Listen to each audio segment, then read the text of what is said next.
الحمد لله نحمده ونستعينه ونستغفره ونؤمن به ونتوكل عليه ونعوذ بالله من شرور أنفسنا ومن سيئات أعمالنا من يهده الله فلا مضل له ومن يضلله فلا هادي له وأشهد أن لا إله إلا الله وحده لا شريك له وأشهد أن محمدا عبده ورسوله أما بعد فإن خير الحديث كتاب الله وخير الهدي هدي محمد صلى الله عليه وسلم وشر الأمور محدثاتها وكل محدثة بدعة وكل بدعة ضلالة وكل ضلالة في النار أما بعد فأعوذ بالله من الشيطان الرجيم رجال لا تلهيهم تجارة ولا بيع عن ذكر الله وإقام الصلاة وإيتاء الزكاة ويخافون يوما تتقلب فيه القلوب والأبصار যাবতীয় হামদ সালাত যাবতীয় তারিফ যাবতীয় প্রশংসা আল্লাহ রাব্বুল আলামিনের জন্য।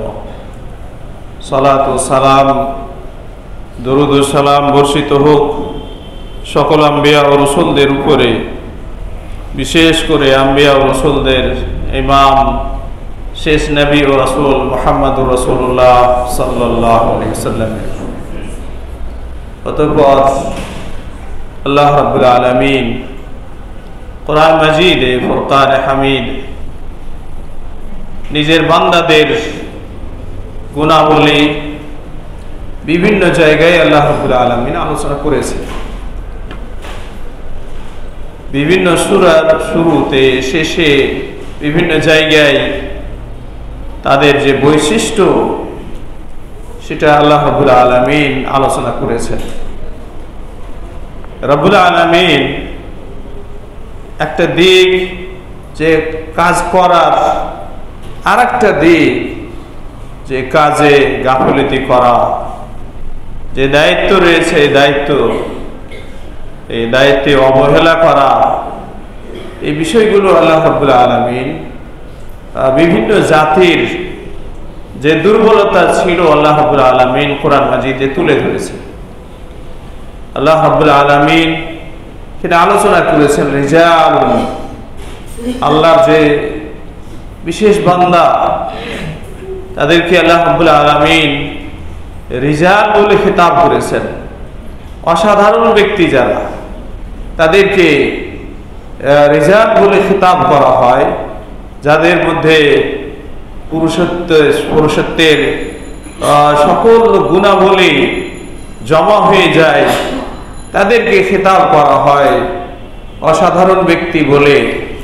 আল্লাহ রাব্বুল আলামিন বলেছেন যে আল্লাহর প্রিয় বান্দা, আল্লাহর যে বিশেষ করে যারা আল্লাহ রাব্বুল আলামিনের কোরআন সুন্নাহকে মেনে চলে, নবীর তরিকা অনুপাতে চলে, আল্লাহ রাব্বুল আলামিন তাদের সম্পর্কে বলেছেন লা তুলহিহিম তিজারাতুন ওয়ালা বাইউন আন যিকরিল্লাহ। তাদেরকে গাফিল করে না, তাদেরকে উদাসীন করে না, ভুলিয়ে দেয় না আন যিকরিল্লাহ, আল্লাহর জিকির থেকে। জিকির এই শব্দটি আল্লাহ রাব্বুল আলামিন কোরআন মাজিদে বিভিন্ন জায়গায় আলোচনা করেছেন। এক তো কোরআনকে, বিশেষ করে ওয়াহিকে বলা হয়েছে। আল্লাহ রাব্বুল আলামিন বলেছেন ইন্না নাহনু নাযালনা যিকরা ওয়া ইন্না লাহু লাহাফিজুন। আমি জিকির অবতরণ করেছি। জিকির বলতে ওয়াহি, জিকির বলতে শুধু কোরআন নয়, জিকির বলতে রব্বুল আলামিনের পক্ষ থেকে রাসূলুল্লাহ সাল্লাল্লাহু আলাইহি ওয়াসাল্লামের কাছে যা এসেছে। এই ওয়াহি দুই প্রকার ওয়াহি, মাতলু ওয়াহি গায়রে মাতলু। কোরআন এবং কোরআনের যে তাফসীর, কোরআনের যে বায়ান, যেটা আল্লাহ রাব্বুল আলামিন বলেছেন সুম্মা ইন্না আলাইনা বায়ানা, এর তাফসীর, এর ব্যাখ্যা, এর বিশ্লেষণের দায়িত্ব আমার উপরে রয়েছে।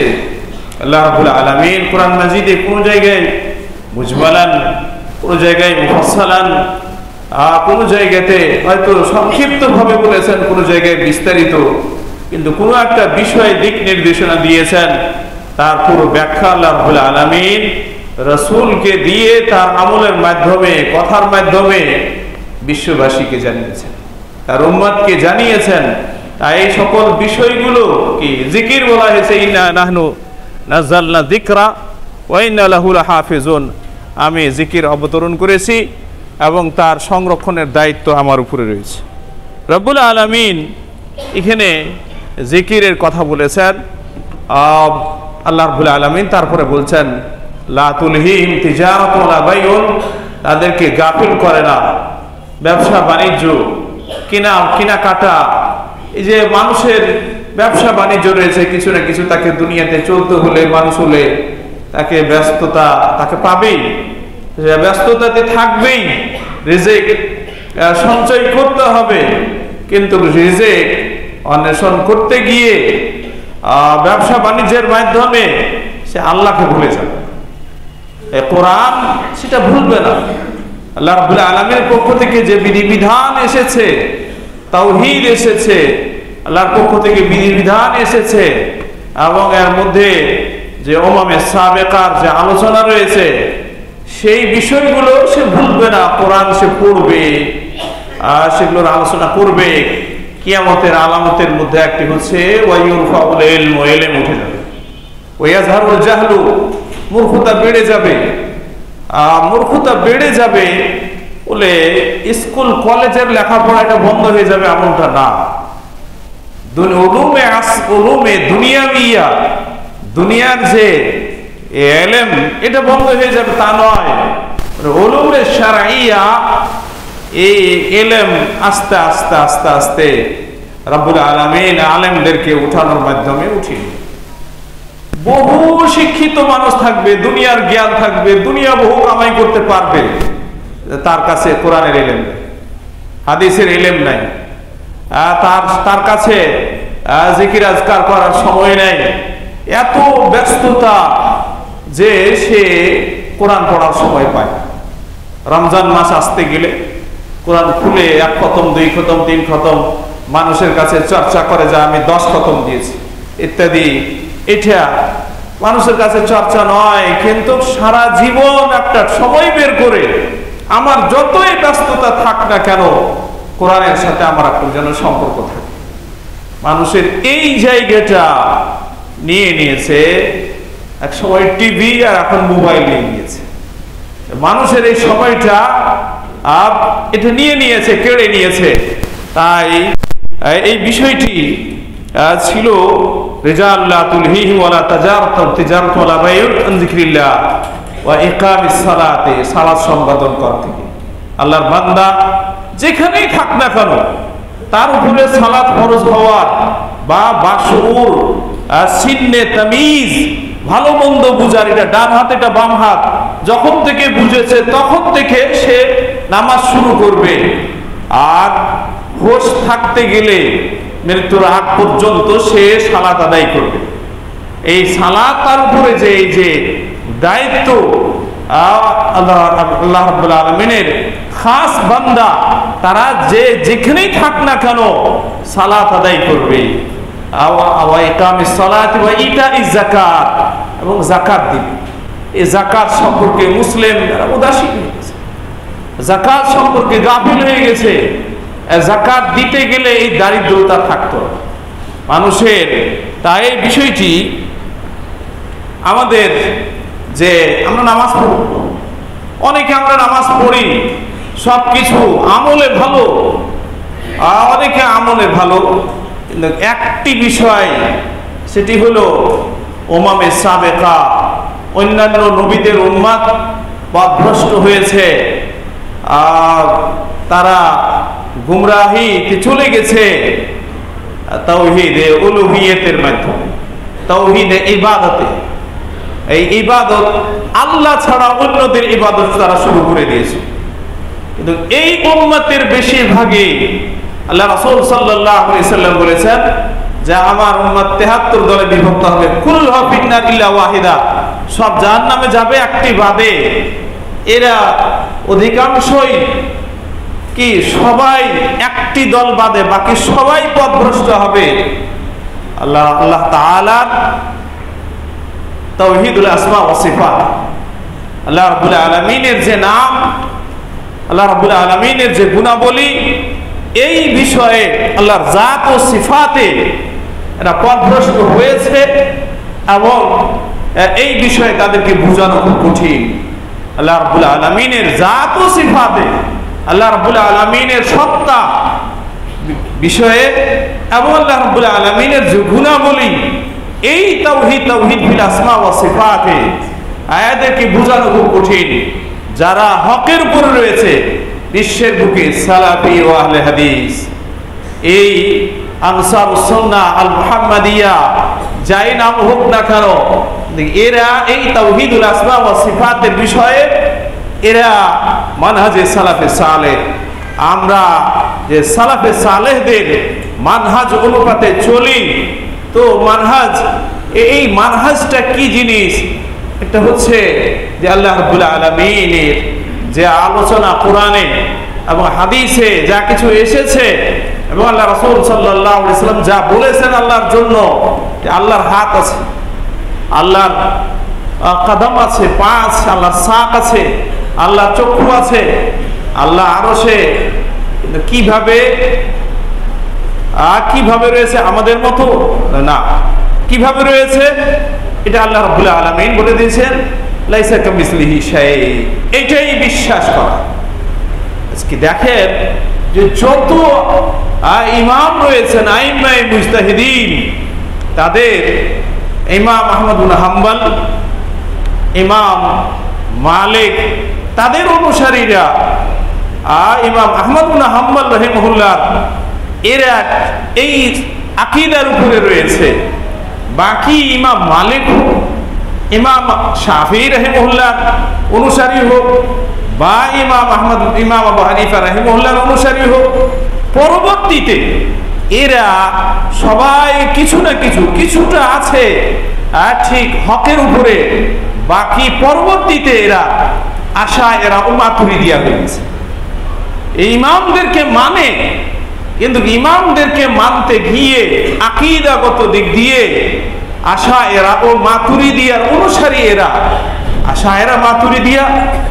আর এরা বলে যে আমরা আওয়াইল আকাবিরদের মানহাজের উপরে আমরা চলি। আকাবির থেকে মুরাদ কি? এই সালাফে সালেহিনদের আকীদা, সাহাবায়ে কেরাম আল্লাহ রাসূল সাল্লাল্লাহু আলাইহি ওয়াসাল্লামের কাছ থেকে যে আকীদা শিখেছিলেন, সাহাবায়ে কেরাম থেকে তাবেঈন, তবে তাবেঈন থেকে পরবর্তীতে যারা এসেছেন আহলুস সুন্নাহ ওয়াল জামাআহ, তাদেরকে বলা হতো যে এই আকীদার উপরে যে আল্লাহ রাসূল সাল্লাল্লাহু আলাইহি ওয়াসাল্লাম যা শিখিয়েছেন, আল্লাহর চক্ষু আছে কিন্তু মাখলুকের মতো না, সৃষ্টির মতো না। কিভাবে রয়েছে আমরা এটা জানি না, কিন্তু আল্লাহর চক্ষু আছে। আল্লাহ রাব্বুল আলামিনের আলোচনা করেছেন আরশের, সুম্মাস্তাওয়া আলাল আরশ, আল্লাহর আরশ রয়েছে, কিন্তু এই সিংহাসনটা কি কার মতো? এই মাখলুকের মতো, সৃষ্টি যা তৈরি করেছে এর মতো? বলে না। কিন্তু আল্লাহ রাব্বুল আলামিনের সিংহাসন রয়েছে, তার মধ্যে আল্লাহ রাব্বুল আলামিন সেখানে আল্লাহ রাব্বুল আলামিন ইস্তেওয়া করেছেন। তাই এটা কিভাবে, তার কাইফিয়তটা, তার ধরনটা আমরা জানি না। এই আকীদা আল্লাহ রাসূল সাল্লাল্লাহু আলাইহি ওয়াসাল্লাম সাহাবায়ে কেরামকে শিখিয়েছেন, সাহাবায়ে কেরাম তাবেঈনকে, তবে তাবেঈন আল্লাহ রাসূল খোলাফায়ে রাশিদিনের পরে বনু উমাইয়া সকল উমারা এই আকীদা পোষণ করতেন। বনু আব্বাসিয়া, তাদের মধ্যে 7 জন পর্যন্ত, 7 খলিফা, মামুন পর্যন্ত, এই মামুনের আগ পর্যন্ত এই আকীদা ছিল। পরবর্তীতে এই আশায়েরা ও মাতুরিদিয়ার আকীদা, আল্লাহর আরশ মানতে গেলে আল্লাহর আরশটা বড় আর আল্লাহ ছোট হওয়া লাজিম আসবে, বিধায় আল্লাহর আরশ মানা যাবে না, অস্বীকার করা। আহলুস সুন্নাহ ওয়াল জামাতের পরিচয় আর আহলুস সুন্নাহ ছাড়া যারা পথভ্রষ্ট তাদের মধ্যে পরিচয় যেটা, এটাই হলো যে আল্লাহর আরশ আছে কিনা। আহলুস সুন্নাহ ওয়াল জামাত যদি হয় তো বলবে হ্যাঁ আল্লাহর আরশ আছে। কিভাবে আছে জানি না, কিন্তু কোরআনে আল্লাহ রাব্বুল আলামিন আলোচনা করেছেন, এটা মানবে, সে স্বীকার করবে। আল্লাহ কোথায়? আল্লাহ আরশে উপরে। এই আকীদা আহলুস সুন্নাহ ওয়াল জামাতের আকীদা। কিন্তু এখন যারা কবরের সাজদা দেয় তারা নিজের নাম রেখেছে সুন্নি। তাদের নাম হলো কি? এরা হলো সুন্নি। মানে এমন ভাবে চেঞ্জ করে দিয়েছে কোরআন সুন্নাহকে যে কোনটা হক আর কোনটা না হক এটা বোঝা মুশকিল হয়ে গেছে। তাই বিষয়ে একটি হাদিস যে আহলুস সুন্নাহ ওয়াল জামাত এটা বিশ্বাস করে, এই বিষয়ে আল্লাহ রাসূল সাল্লাল্লাহু আলাইহি সাল্লাম বলেছেন, সাবআতুন ইউযিল্লুহুমুল্লাহু লা যিল্লা ইল্লা যিল্লুহু ইয়াওমা লা যিল্লা ইল্লা যিল্লুহু। 7 প্রকারের লোক হবে কালকে কিয়ামতের দিনে আল্লাহর আরশের ছায়া তলে তারা জায়গা পাবে। যেদিন আল্লাহর আরশের ছায়া ছাড়া কোনো ছায়া হবে না। লা যিল্লা ইল্লা যিল্লুহু, লা যিল্লা ইল্লা যিল্লুহু থেকে মুরাদ এখানে হাফিজুল হাজার আসকালানী রাহিমাহুল্লাহ বলেছেন, আল মুরাদ যিল্লুল আরশ ওয়া ইয়াদুল্লু আলাইহি হাদিস সুলাইমান ইনদা সাঈদ ইবনে মানসুর বি ইসনাদিন হাসানিন, সানাদে হাসান সহকারে তিনি নিয়ে এসেছেন, সাবআতুন ইউযিল্লুহুমুল্লাহু ফি যিল্লি আরশিহি। তারপরে পুরো হাদিস বর্ণনা করেছেন। হাফিজুল হাজার আসকালানী বলছেন যে এই হাদিসে ফায়ুরাজ্জাহু আন্নাল মুরাদ যিল্লুল আরশ, এখানে জিল থেকে মুরাদ, ছায়া থেকে মুরাদ আল্লাহর আরশের ছায়া।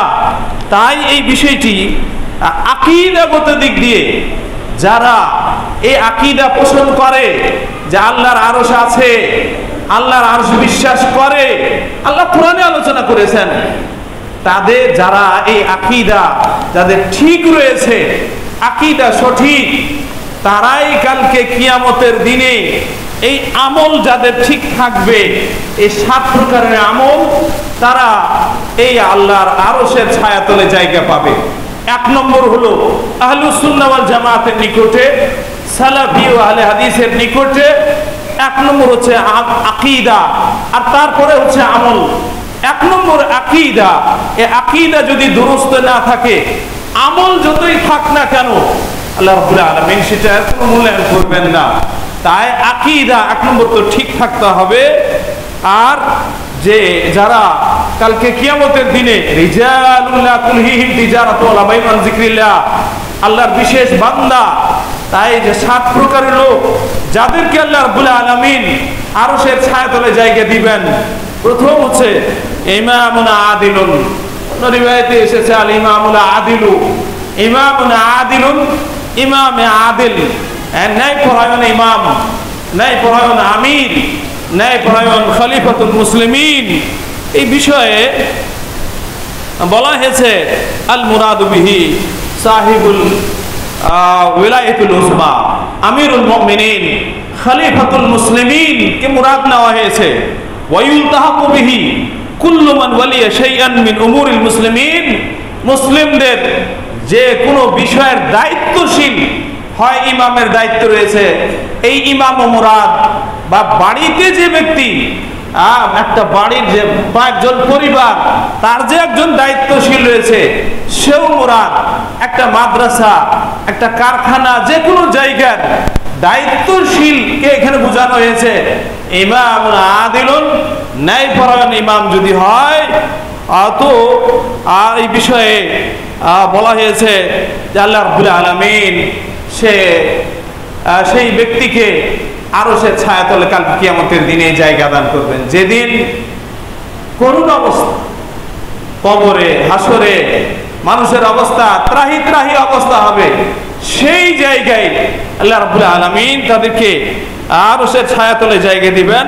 এবং এই বিষয়ে মুসলিমের একটি হাদিস রয়েছে, আব্দুল্লাহ ইবনে আমর রাদিয়াল্লাহু তাআলা আনহু থেকে মারফুআন রয়েছে, ইন্নাল মুকসিতিনা ইনদাল্লাহি আলা মানাবিরা মিন নূরিন আন ইয়ামিনির রহমান।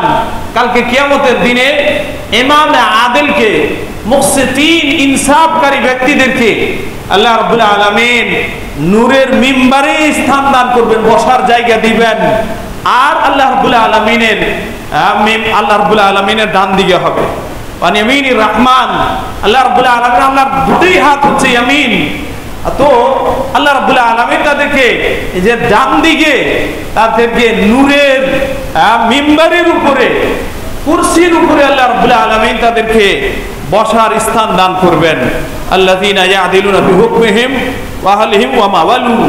যারা নিজের বিচারে, নিজের দায়িত্বে, যে দায়িত্ব তাকে অর্পিত করা হয়েছে, সে দায়িত্বে যদি ইনসাফ করে, তাকে আল্লাহ রাব্বুল আলামিন সেই মিম্বার, নূরের মিম্বারে তাকে স্থান দান করবেন। এক প্রকার ইমামে আদিল, ইমামে আদিলকে এক নম্বরে নিয়ে আসার কারণ হচ্ছে যে ইমাম যারা দায়িত্বশীল, তাদের দ্বারাই উপকার মুতাআদ্দি হয়। মুতাআদ্দি ও লাজিম আমাদের ছেলেরা বুঝে। লাজিম হলো নিজে নিজে করা, আর মুতাআদ্দি হচ্ছে লোকজন, অনেক লোকজনদেরকে নিয়ে করা। এই উপকারটা ইমামদের, খলিফাতুল মুসলিমিন যদি কোনো একটা নিয়ম নীতি, যদি ইসলামের বিধিবিধান যদি চালু করে, সকলেই সেটা পালন করে, আর সেটাতে উপকার বেশি হয়। এই উপকারের ইফাদিয়তের উদ্দেশ্যে এই ইমামে আদিলকে এক নম্বরে আনা হয়েছে। দ্বিতীয় হচ্ছে ওয়াশাবুন নাশা ফি ইবাদাতিল্লাহি আযজা ওয়া জাল্লা। দ্বিতীয় প্রকার যারা আরশের ছায়াতলে জায়গা পাবে, ওই যুবক। নাশা ফি ইবাদাতিল্লাহ, সে বড় হয়েছে আল্লাহর ইবাদতে। যখন থেকে হোশ হয়েছে তখন থেকে নামাজ জামাত ছাড়ে না, নামাজে সে উপস্থিত হয়, নামাজ ছাড়ে না। এই অবস্থায় ইবাদতে, ইবাদত থেকে সকল বিষয়ের তার সাধ্য অনুপাতে যা কিছু দিনের বিধিবিধান রয়েছে, এই যুবকতাটা, এটা দিন 2 নম্বর আনা হয়েছে। এই জন্য ব্যক্তিগত জীবনে মানুষের এই জৈবনটা জুনুনের মতো, পাগলের মতো, এখানে প্রবৃত্তির তাড়নাটা বেশি থাকে। এটাকে কন্ট্রোল করা অনেকেরই খুব কঠিন হয়ে যায়, যে এই অবস্থায় যা চলছি চলি, আর যখন বৃদ্ধ হব তখন নামাজ ধরবো, এমনটা না। নামাজ, আল্লাহ রাসূল সাল্লাল্লাহু আলাইহি ওয়াসাল্লাম বলেছেন, তুমি তোমার সন্তানকে সঙ্গে নিয়ে আসো, মসজিদে আসতে শিক্ষা দাও। আর যখন সে নামাজ পড়বে না, 10 বছর 12 বছর বয়স হবে, আর যদি নামাজ না পড়ে, তাকে আদবের শিক্ষা দাও, আদবের মার মারো। এই 2 বছর 4 বছরের বাচ্চার কথা বলা হয়নি। 7 বছরের এই ছেলেকে 5 বছর থেকে তাকে তালিম দাও, শিক্ষা দাও। আর এই 7 বছর থেকে তাকে মসজিদে নিয়ে আসো। আমরা বুঝি না এটা, অনেকে কষ্ট পায়, অনেকে হয়তো ভুলে ফেলে, অনেকে হয়তো ধৈর্য ধারণ করে। এই বিষয়গুলো দ্বীনি শিক্ষা না থাকার কারণে আমরা চলে আসি, হ্যাঁ মার কাছে থাকবে। আল্লাহ রাসূল সাল্লাল্লাহু আলাইহি ওয়াসাল্লাম কখনো নামাজ হালকা করে দিতেন। ছোট শিশু বাচ্চা নিয়ে নামাজ পড়তে আসে, এটা হারামও দেখেছি। মদিনাতে বেশি হয় যে বাচ্চারা কান্না করতে শুরু করে দেয়, ইমাম খাটো করে নামাজ পড়েন। আমি ওখানে শুনেছি যে ফজরের নামাজে একবার শেখ হুযাইফি হাফিজাহুল্লাহ, তিনি কুল আল্লাহ আর কয়েকটি ছোট্ট সূরা দিয়ে নামাজ শেষ করে দিলেন। ফজরের নামাজ, এক বাচ্চার কান্না শুনে তিনি নামাজ শুরু করে দিয়েছেন। তাই এই বিষয়টা লক্ষ্য রাখা, যে মুসল্লিদের কষ্ট হচ্ছে নাকি, তার মার কষ্ট হচ্ছে নাকি, এটা লক্ষ্য রাখা দরকার। তাই এই শিশু বাচ্চা 4 বছর 5 বছর নিয়ে এসে কাতার দৌড়াদৌড়ি, 3 লাফালাফি করবে, এটা নয়। তাদেরকে একটু সামাল দেওয়া, তাদেরকে একটু আদবের সাথে রাখা, এটা পিতামাতার দায়িত্ব। ওয়াশাবুন নাশা ফি ইবাদাতিল্লাহি আযজা ওয়া জাল্লা, যুবক, এই যুবকতাটাকে কন্ট্রোল করা, এটা একটা কঠিন কাজ। আদবের সাথে রাখা, পিতামাতার অবাধ্য না হওয়া এবং সমাজে ভদ্র থাকা বা চলাফেরা করা, এটা একটা এই বয়সে যদি নিজকে কন্ট্রোল করে নেয়, আল্লাহর বান্দা হিসাবে নিজকে যদি ঠিক রাখতে পারে, তাহলে রাসূল সাল্লাল্লাহু আলাইহি সাল্লাম বলেছেন যে বৃদ্ধ বয়স হলে মানুষ আর সেরকম ইবাদত করতে পারে না। আমাদের দেশে হয় কি, এই যুবকতাটা কেটে যায়, হালাল হারামের কোনো তামিজ করে না, কিছু না। বৃদ্ধ হলে এখন যখন আর চলবে না তখন গিয়ে হজ করে কি আসে, এমনটা না। আর যখনই আল্লাহ রাব্বুল আলামিন অর্থ দিয়েছেন হজ করে নিবে, হজ করা আল্লাহ যাকে তৌফিক দিয়েছেন হজ করে নিবে, হজ টিকিয়ে রাখতে পারবো কি পারবো না এমনটা না। আশঙ্কা শয়তান আমাকে দখল করে নিবে, এই ভয়ে না। আল্লাহ রাব্বুল আলামিনের বান্দা আমি, আল্লাহর দ্বীনে যেন চলি, এই দৃঢ় সংকল্প যে কোনো বয়সে থাকতে হবে। আর সুযোগ পেলেই এই দিনের এই কাজগুলো আমলগুলো করে নিতে হবে। আল্লাহ যেন সবাইকে তৌফিক দান করেন। তো এই শাবুন শাবিবাদী এখন বৃদ্ধ হওয়ার পরে এই লোক যদি তাহাজ্জুদ যদি না পড়তে পারে, বসে নামাজ যদি না পড়তে পারে, আজ তাকে চেয়ারে নামাজ পড়তে হয়, হয়তো সময়ে মসজিদে আসতে পারে না, কষ্ট হয়, এমনটা যদি হয়, আল্লাহ রাসূল সাল্লাল্লাহু আলাইহি ওয়াসাল্লাম ইরশাদ করেছেন, ইন্না রাজুলা ইযা মারিদা আও সাফারা কুতিবা লাহু মা কানা ইয়ামালু মুকিমান সাহিহান। বুখারীর হাদিস। আল্লাহ রাসূল সাল্লাল্লাহু আলাইহি ওয়াসাল্লাম বলেছেন, ইন্না রাজুলা ইযা মারিদা, কোন ভালো লোক সে আমল করছিল, অসুস্থ যদি হয়ে যায়, দেখা গেছে যে 30-40 বছর বয়সে সে কি অসুস্থ হয়ে হয়তো মারাই গেছে বা সারা জীবনের মতো অসুস্থ হয়ে গেছে, এমনটাও দেখেছি। তো ইন্না রাজুলা ইযা মারিদা, কেউ যদি অসুস্থ হয়ে যায়, আও সাফারা বা সফরে যদি যায়, কুতিবা লাহু মা কানা ইয়ামালু মুকিমান সাহিহান, যে মুকিম অবস্থায় যেভাবে আমল করত বা সফর মুকিম অবস্থায় যেভাবে আমল করত বা সুস্থ অবস্থায় যেভাবে আমল করত, আল্লাহ রাব্বুল আলামিন তার আমলটা আমলনামায় ওইভাবেই জারি রাখবেন। অসুস্থ হলেও বা সফরে গেলেও মুকিম অবস্থায় সে যেভাবে আমল করত সেই সবটা তাকে সফরও দিবেন, এবং অসুস্থ অবস্থায় যেভাবে আমল করেছে, অসুস্থ যদি হয়ে যায় আর ওইভাবে আমল করতে পারছে না, আল্লাহ রাব্বুল আলামিন তার আমলনামাটা ওইভাবেই জারি রাখবেন। তৃতীয় হচ্ছে রাজুলুন যাকারাল্লাহ ফি খালাইন ফাফাদাত আইনাহু। যাকারাল্লাহ ফি খালাইন, একাকিতে আল্লাহকে স্মরণ করো। এখন মানুষ হয়েছে কি যে একাকি ধরে খালি মোবাইল টিপা। মোবাইলটা একটা ফিতনা, কে যে চালু করে দিয়েছে। শুধু যদি মানুষের সাথে কথা বলার সুযোগটা থাকতো তো কতই ভালো, নাকি ভালোই হতো, কিন্তু এর মধ্যে দুনিয়ার শয়তানি কার্যক্রম যতগুলো সব প্রোগ্রামের মধ্যে। আর এই বয়সে আমাদের ছেলেরা, বুড়ারা, আমি হজে দেখেছি একটা লোক মোবাইল ও কিনেছে, ওখানে মোবাইল কেনার পরে ওই গান ইত্যাদি ইত্যাদি সবই শুনছি। লা হাওলা ওয়ালা কুওয়াতা বিল্লাহ। হাজি ওকে আমি বুঝালাম যে এটা আপনার কিনাটা ঠিক হয়নি। বলে আমার জন্য কিনি নাই, আরেকজনের জন্য কিনেছি। আপনি এটা ব্যবহার করিয়েন না। যদি ওই বয়সে যদি একটা হজ করতে গিয়ে যদি নিজকে যদি কন্ট্রোল না রাখতে পারে, যারা যুবক এরা নিজকে কিভাবে কন্ট্রোল রাখবে? তাই এটা একটা ফিতনা। আর যত আমার মনে হয় যে মাঝে মধ্যে আমার ব্রেনে এটা আসে যে যত পাপ এর মধ্যে হয়ে থাকে, একটা পাপ যে আবিষ্কার করেছে তার উপরে বর্তায়, তার উপরে এটা বর্তাবে। কারণ যে এক যুগে যখন মোবাইল ছিল না তখনও দুনিয়া চলেছে, আর চলছে, চলবে। কিন্তু যত ফিতনা, যত এই নষ্ট ভ্রষ্ট প্রোগ্রাম ইত্যাদি এর মধ্যে যে জমা করে দেওয়া হয়েছে, এটার যুক্তি দেখি না। আল্লাহ রাব্বুল আলামিন উম্মতে মুসলিমাকে হেফাজত করুন।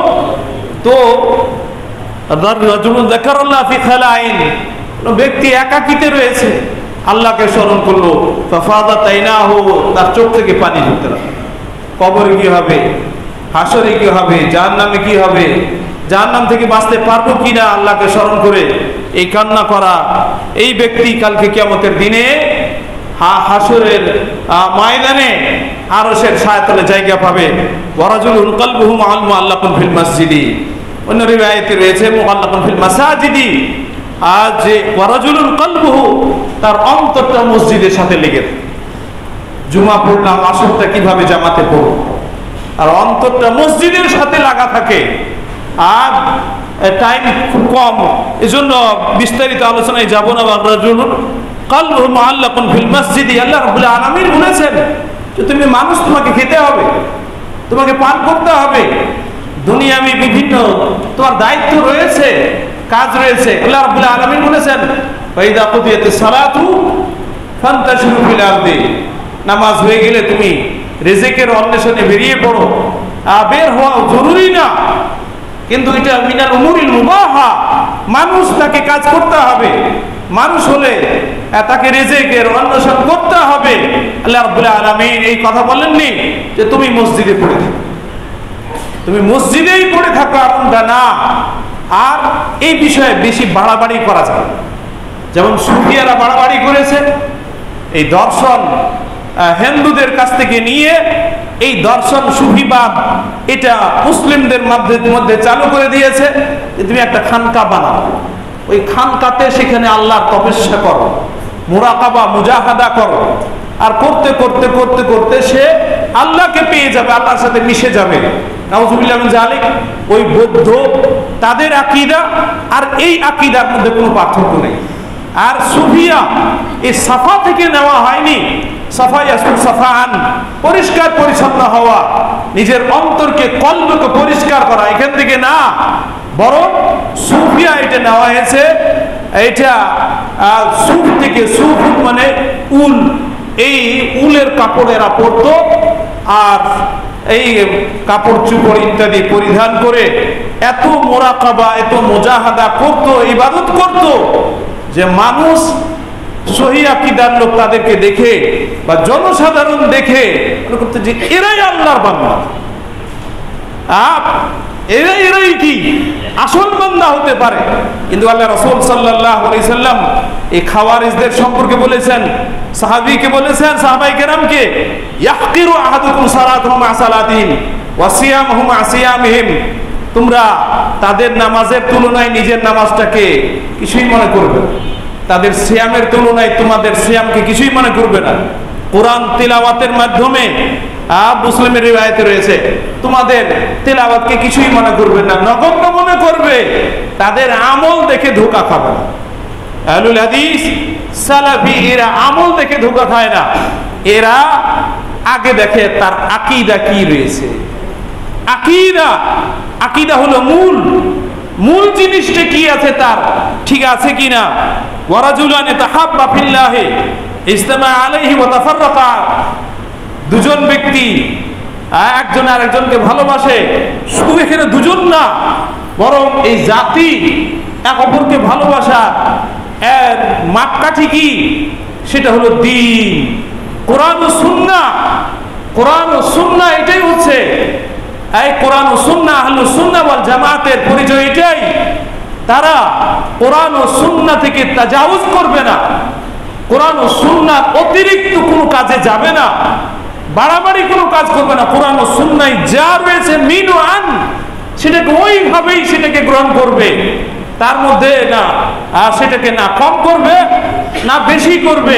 আল্লাহ রাসূল সাল্লাল্লাহু আলাইহি সাল্লাম হচ্ছেন অনুসরণীয় ব্যক্তি ইমাম আবু হানিফা রাহিমাহুল্লাহ, ইমাম শাফিঈ, ইমাম মালিক, ইমাম আহমদ বিন হাম্বল, আব্দুল কাদের জিলানী, আরো কেউ না।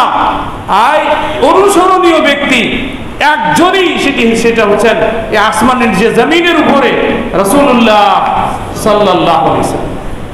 রাসূলুল্লাহ সাল্লাল্লাহু আলাইহি সাল্লাম কি করেছেন, এই অনুসরণীয় ব্যক্তি এই সাহাবায়ে কেরাম যাকে মেনেছিলেন, এই অনুসরণীয় ব্যক্তি রাসূলুল্লাহ সাল্লাল্লাহু আলাইহি ওয়াসাল্লামকে ভালোবেসে তিনি যা কিছু করেছেন সেই অনুপাতে যারা আমল করে তাদেরকে ভালোবাসা, ইজতামা আলাইহি ওয়া তাফাররাকা আলাইহি, আর এরই উপরে কি সে দুনিয়া থেকে বিদায় নেয়, মৃত্যু পর্যন্ত এই আহলুস সুন্নাহ ওয়াল জামাতকে ভালোবাসা, কোরআন ও সুন্নাহকে ভালোবাসা, আর এর উপরে তাজাউজ না করা, যে ইমাম এই কথা বলেছেন, আমি বুঝি না কোরআনে কি আছে হাদিসে কি আছে, ইমাম এই কথা বলেছেন বিধায় এটা মানার জন্য আমি কি বাধ্য, এটাকে বলা হয় তাকলিদ।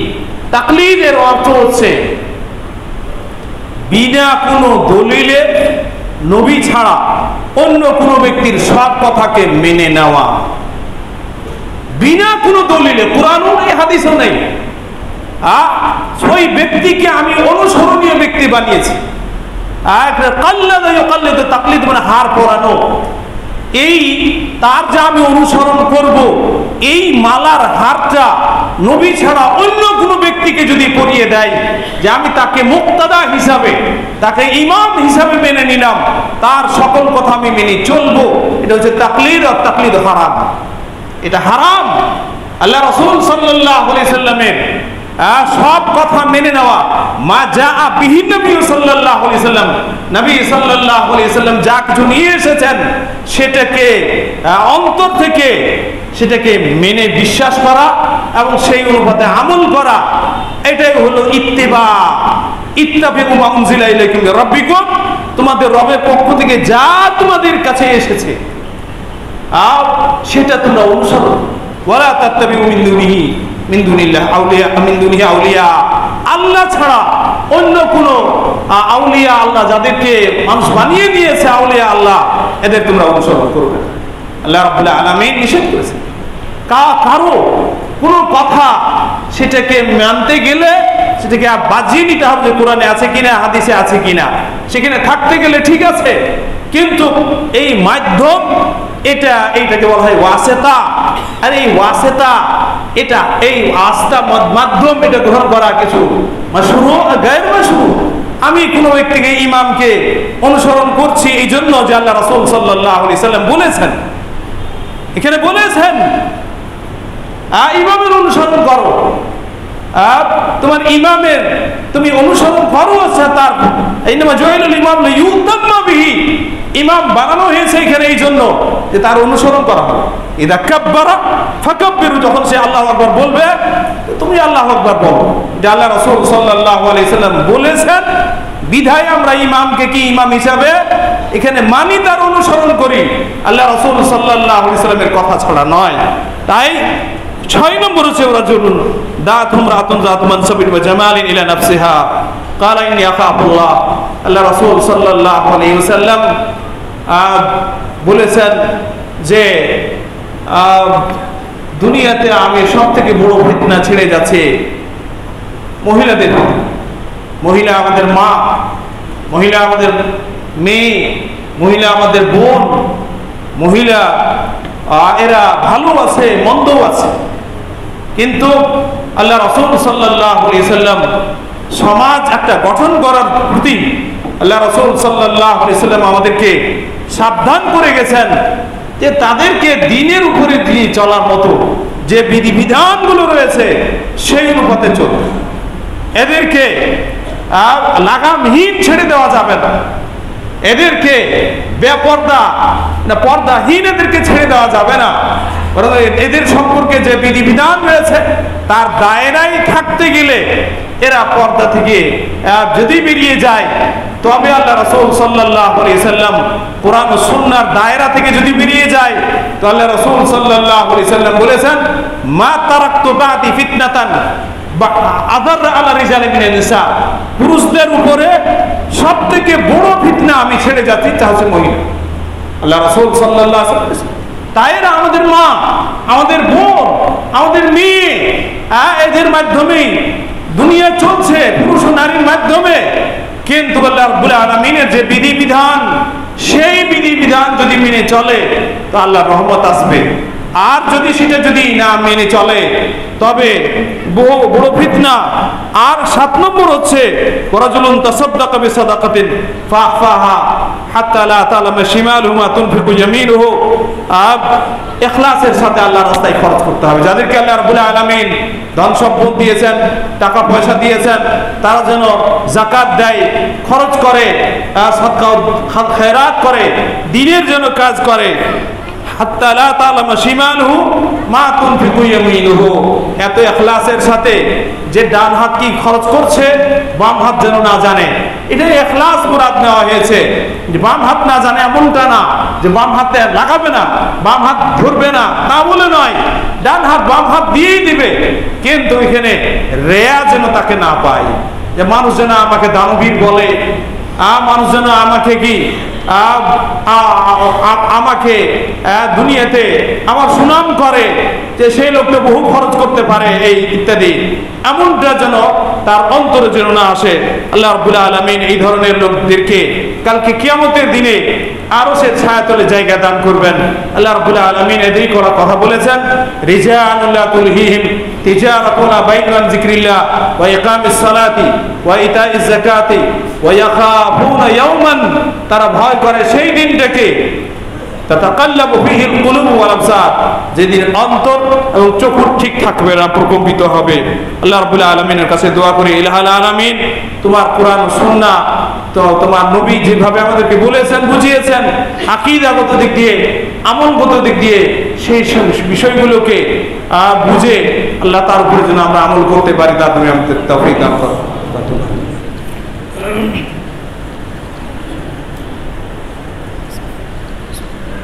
আলহামদুলিল্লাহ নাহমাদুহু ওয়া নাস্তাঈনুহু ওয়া নাস্তাগফিরুহু ওয়া নু'মিনু বিহি ওয়া নাতাওয়াক্কালু আলাইহি ওয়া নাউযু বিল্লাহি মিন শুরুরি আনফুসিনা ওয়া মিন সাইয়্যাতি আ'মালিনা মান ইয়াহদিহিল্লাহু ফালা মুদিল্লা লাহু ওয়া মান ইউদ্লিলহু ফালা হাদিয়া লাহু ওয়া আশহাদু আন লা ইলাহা ইল্লাল্লাহ ওয়াহদাহু লা শারীকা লাহু ওয়া আশহাদু আন্না মুহাম্মাদান আবদুহু ওয়া রাসূলুহু ওয়া মা বা'দ ফাআউযু বিল্লাহি মিনাশ শাইতানির রাজীম ইয়া আইয়ুহাল্লাযীনা আমানু সাল্লু আলাইহি ওয়া সাল্লিমু তাসলিমা আল্লাহুম্মা সাল্লি আলা মুহাম্মাদিন ওয়া আলা আলি মুহাম্মাদ কামা সাল্লাইতা আলা ইব্রাহিম وعلى آل إبراهيم إنك حميد مجيد اللهم بارك على محمد وعلى آل محمد كما باركت على إبراهيم وعلى آل إبراهيم إنك حميد مجيد। সম্মানিত দ্বীনি ভাইগণ, আল্লাহ তাআলা কোরআনে যে আলোচনা করেছেন ফাওয়াহিশ সম্পর্কে, ইমাম বুখারী রাহিমাহুল্লাহ এই হাদিসটি কয়েকটি কিতাবে বিভিন্ন জায়গায় নিয়ে এসেছেন। তার মধ্যে একটি বাব হচ্ছে বা ফজলে মান তারাকাল ফাওয়াহিশা, ছোট বড় যত ধরনের পাপ রয়েছে এই পাপ থেকে মুক্ত থাকা, নিজকে পাক পবিত্র রাখা। কিতাবুল হুদুদ ইমাম বুখারী রাহিমাহুল্লাহ এই হাদিসটি নিয়ে এসেছেন। পাপ থেকে বেঁচে থাকা, পাপ এমন একটা জিনিস যে সেখান থেকে মানুষের বেঁচে আসা খুব কঠিন, যে কারণে বলা হয়েছে আম্বিয়া ও রাসূল আল্লাহ রাব্বুল আলামিন তাদেরকে বিশেষভাবে আল্লাহ রাব্বুল আলামিন হেফাজত করেছেন। আল্লাহ রাসূল সাল্লাল্লাহু আলাইহি ওয়াসাল্লামের যুগে মদ ছিল, মক্কাতে যারা ইসলাম গ্রহণ করেছেন তারাও পান করেছেন, মদিনাতে হিজরত করেছেন, উহুদের আগ পর্যন্ত এই সাহাবায়ে কেরামও মদ পান করেছেন, কিন্তু আল্লাহ রাসূল সাল্লাল্লাহু আলাইহি ওয়াসাল্লাম এই মদ থেকে, ফাওয়াহিশ থেকে আল্লাহ রাব্বুল আলামিন দূরেছেন, আল্লাহ রাব্বুল আলামিন হেফাজত করেছেন। আল্লাহ রাসূল সাল্লাল্লাহু আলাইহি ওয়াসাল্লাম এই ধরনের যেটা ফিতরাতান সৃষ্টিগত দিক থেকেও, যেটা মানবতাগত দিক থেকেও, যেটা তার দূরে, যেটা নিম্নে সেগুলো জিনিস থেকে আল্লাহ রাব্বুল আলামিন রাসূলুল্লাহ সাল্লাল্লাহু আলাইহি ওয়াসাল্লামকে হেফাজত করেছেন। তাই এই ফাওয়াহিশ যেগুলো রয়েছে, মানুষের উচিত যে ছোটবেলা থেকে এই পাপকে বর্জন করা। তার এই পাপের মধ্যে একটা হচ্ছে যুনুবুল খালাওয়াত, একাকিতে পাপ করা। মানুষ চুরি করে, মানুষের সামনে কিন্তু করে, অনেক ভদ্র, আর ঘুষ নেয়, সেটাও কি কেউ যেন না জানতে পারে।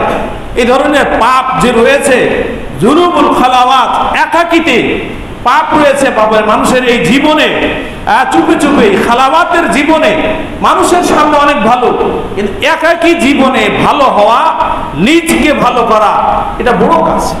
তাই যুনুবুল খালাওয়াত থেকে যে হাদিসে যে এখানে রয়েছে, একাকিতে সে আল্লাহকে স্মরণ করলো এবং চোখ থেকে পানি ফেলা, এটা একটা গুরুত্বপূর্ণ বিষয়।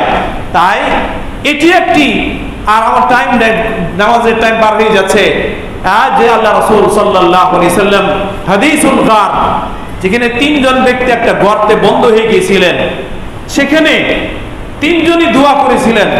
একজন দোয়া করলেন, আল্লাহ আমি আমার চাচাতো বোনকে খুব ভালোবাসতাম এবং তাকে আমি অনেকবার একাকিতে পাওয়ার চেষ্টা করেছিলাম, কিন্তু সক্ষম হয়নি। কিন্তু অনাবৃষ্টির কারণে সে আমার কাছ থেকে কিছু ঋণ নিতে বাধ্য হলো। আমি তাকে ঋণ দিলাম, কিন্তু এক শর্তে, সে একাকিতে আমার সাথে সাক্ষাৎ করবে। ঠিক সেই কথা অনুপাতে সে আমার কাছে এসেছিল, আমি তার সাথে একাকিত হলাম এবং তার সাথে কুকাজ করব। যখন আমি একেবারে পাপের কাজ করতে যখন প্রস্তুত হলাম, সে আমাকে বলল, ইয়া আব্দুল্লাহ ইত্তাকিল্লাহ ওয়ালা তাফুদ্দাল খাতামা ইল্লা বিহাক্কিহি, হে আল্লাহর বান্দা তুমি আল্লাহকে ভয় করো, তুমি অন্যের হালাল হকটা তুমি নষ্ট করো না। আমি তখনই তাকে ছেড়ে দিলাম, আর যা আমি তাকে দিয়েছিলাম সেটাও আমি মাফ করে দিলাম। আল্লাহ সেই গর্তে সে দোয়া করছে, এই আল্লাহ আমি যদি তোমাকে ভয় করে যদি পাপ থেকে যদি আমি ফিরে এসেছি, আল্লাহ তুমি আমাদেরকে এই বিপদ থেকে উদ্ধার করো, এই বিপদকে তুমি দূর করে দাও। পাথর সরে গেল, আর তারা কি সেই বিপদ থেকে ফিরে এসেছিল। মানুষের এই পাপ থেকে যদি বেঁচে থাকে, এটাও আমলে সালেহ। নিজকে পাপ থেকে দূরে রাখা, নিজকে কন্ট্রোল রাখা, এটাও তাকওয়া ও দ্বীনের কাজ।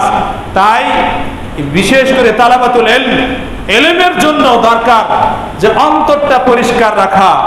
অন্তরটা পরিষ্কার না থাকতে গেলে ইলম নূর, এই নূর, এই আলো পাক পবিত্র জিনিস এখানে আসবে না। তাই ইলমের জন্য দরকার হচ্ছে যে অন্তরটা যেন পাক পবিত্র থাকে।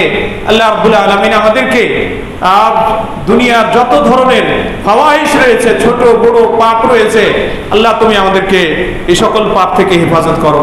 ইলাহুল আলামিন আমরা পাপী, জীবনে ছোট বড় জানা অজানা কত ধরনের পাপ হয়েছে জানি না। ইলাহুল আলামিন তুমি সবকিছু জানো। আল্লাহ তুমি নিজ আসমায়ে হুসনার ওয়াসিলায় তুমি আমাদেরকে ক্ষমা করে দাও। ইলাহুল আলামিন তুমি আমাদের যে অভাব অনটন রয়েছে সেগুলো তুমি আমাদের দূর করে দাও। যারা মুসিবতে রয়েছেন তাদের মুসিবতকে দূর করে দাও। ইলাহুল আলামিন যারা অসুস্থ রয়েছেন তাদেরকে শিফায়ে কামিলা আজিলা দান করো। ইলাহুল আলামিন হালাল রিজিকে তুমি আমাদের সকলকে তুমি বরকত দান করো, হারাম থেকে তুমি আমাদেরকে বাঁচিয়ে নাও। ইলাহুল আলামিন দেশকে তুমি শান্তি দান করো। ইলাহুল আলামিন কল্যাণের উপরে এগিয়ে যাবার তুমি তৌফিক দান করো। ইলাহুল আলামিন আমাদের দেশকে এবং আল্লাহ মুহফাজ বিলাদানা ওয়া বিলাদাল মুসলিমিন, আল্লাহুম্মা আইজ্জাল ইসলাম ওয়াল মুসলিমিন। ইলাহুল আলামিন তুমি গাজাবাসী এবং ফিলিস্তিনকে তুমি হেফাজত করো। ইলাহুল আলামিন উম্মতে মুসলিমাকে তুমি হেফাজত করো। আল্লাহুম্মা আইজ্জাল ইসলাম ওয়াল মুসলিমিন ওয়া আহলিকাল কুফার ওয়াল ইয়াহুদ ওয়ান নাসারা ওয়াল মুশরিকিন। اللهم اغفر لنا ولوالدينا ولمشايخنا ولأساتذتنا ولأحبائنا ولمن له حق علينا ولمن أحسن إلينا. اللهم اغفر للمؤمنين والمؤمنات والمسلمين والمسلمات الأحياء والأموات إنك مجيب الدعوات برحمتك يا أرحم الراحمين. وصلى الله على نبينا محمد وآله وسلم.